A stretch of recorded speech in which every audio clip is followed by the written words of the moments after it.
Sir Sayyid Ahmed Khan ഈ പറയുന്ന Pakistan demand മുന്നോട്ട് വയ്ക്കുന്ന ഒരു വാദം, I am convinced now that the Hindus and Muslims could never become one nation as their religion and way of life was quite distinct from each other. Now I am convinced that these communities will not join wholeheartedly in anything. At present, there is no open hostility between the two communities, but it will increase immensely in the future. He who lives will see.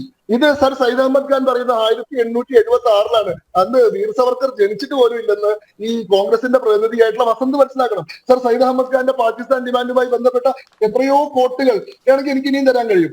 1925 all India മുസ്ലിം ലീഗിന്റെ അലിഗർ സെഷനിൽ justice Abdur റഹീമാണ് Indian രാഷ്ട്രീയത്തിന്റെ ഒരു പ്രതിനിധിയായിട്ട്, ഒരു പാർട്ടിയെ പ്രതിനിധീകരിച്ചുകൊണ്ട് ആദ്യമായിട്ട് ട്വിന്നേഷൻ theory മുന്നോട്ട് വെക്കുന്നത്.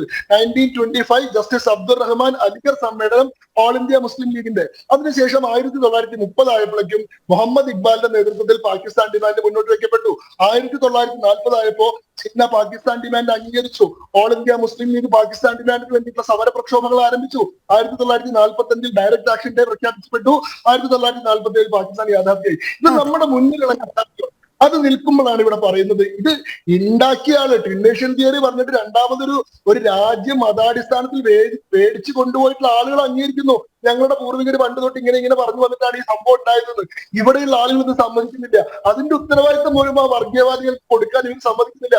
അതിന്റെ ഉത്തരവാദിത്തം സവർക്കർ ആയിട്ടുള്ളതാണ്. സവർക്കർ എവിടെയും ട്വിന്നേഷനെ പറ്റി പറഞ്ഞിട്ടില്ല. സവർക്കർ പറഞ്ഞത് ഇന്ത്യ എന്ന് പറയുന്ന രാഷ്ട്രം നമ്മുടെ മാതൃഭൂമിയും പുണ്യഭൂമിയും കർമ്മഭൂമിയുമായിട്ടുള്ള ഈ രാജ്യം അതൊരു ഹിന്ദു രാഷ്ട്രമാണെന്ന്.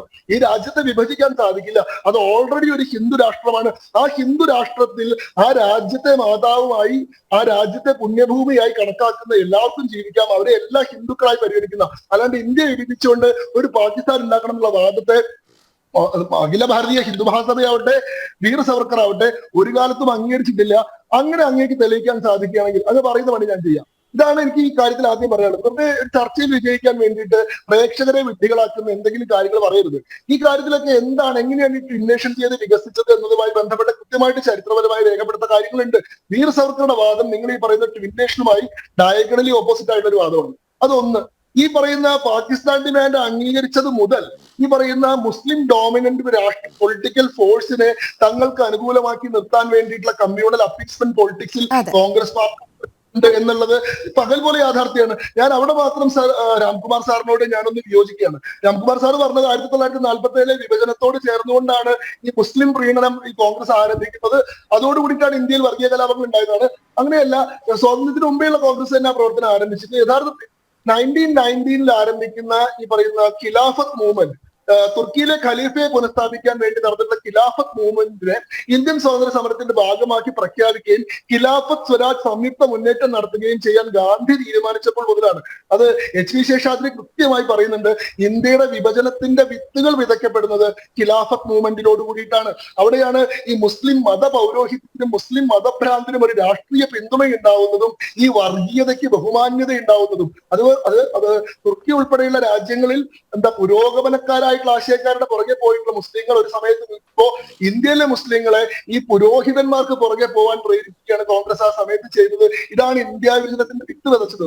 ആ 1921 തുടങ്ങിയിട്ടുള്ള ആ ഒരു ഖിലാഫത്ത് മൂവ്മെന്റ് ആണ് ഇന്ത്യയിൽ പല സ്ഥലത്തും കലാപമായിട്ട് മാറിയത്. നമ്മുടെ മലബാറിലെ മാപ്പിളലഹളയായി മാറുന്നത് മുതൽ നട്ടല്ലൊടിച്ചു എന്ന് പട്ടാഭി സീതാരാമയ്യ പറഞ്ഞിട്ടുള്ള കൊഹട്ട് ലഹള വേള നടക്കുന്നത് 1921 24 നടക്കുന്ന സമയത്താണ്. ഒരുപക്ഷെ ഇതിനുള്ളൊരു പ്രതികരണമായിട്ടാണ് 1921 RSS പോലെയുള്ള ഹിന്ദുത്വ സംഘടനകൾ റൈസ് ചെയ്യുന്നത് പോലും.